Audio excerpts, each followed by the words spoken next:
Hello, I'm HHS Deputy Secretary Jim O'Neill. I'm Alex Adams, HHS Assistant Secretary for the Administration for Children and Families. For the past 2 weeks, everyone's been asking questions about the political patronage system in Minnesota. Incompetent state officials, through negligence or by design, for years have stood by as taxpayer money was diverted into the pockets of politically connected cronies.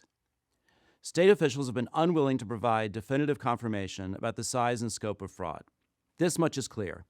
Governor Walz's administration is taking away money from working families and giving it to fake daycare scams. Raising a young family is a blessing, and it's okay to need help. Many families struggle to find affordable childcare and rely upon state and federal assistance.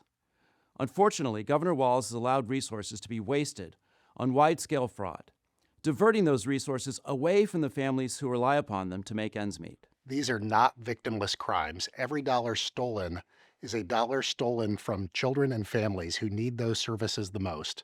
But fraud does not happen in a vacuum.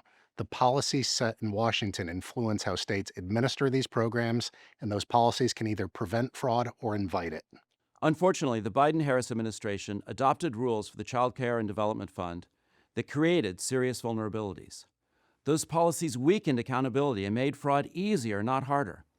That's why today we released a proposed rule to repeal those Biden-era mandates. The proposed rule does three important things. First, it ends the requirement that taxpayer dollars must pay for childcare before services are provided. States will no longer be forced to send payments to providers upfront. Second, it ends the mandate for enrollment based billing. Payments can once again be based on verified attendance, not just enrollment, so that providers can't bill for children who never show up. And third, it ends the mandate to pre fund guaranteed seats at child care centers without competition. This restores parental choice and brings back market incentives that reward legitimate, high quality providers. Taken together, these changes ensure that payments reflect real services and real attendance, making it far harder for fraudulent or non-operational centers to game the system.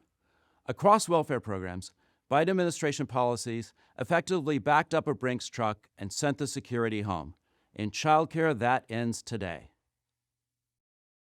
Produced by the U.S. Department of Health and Human Services.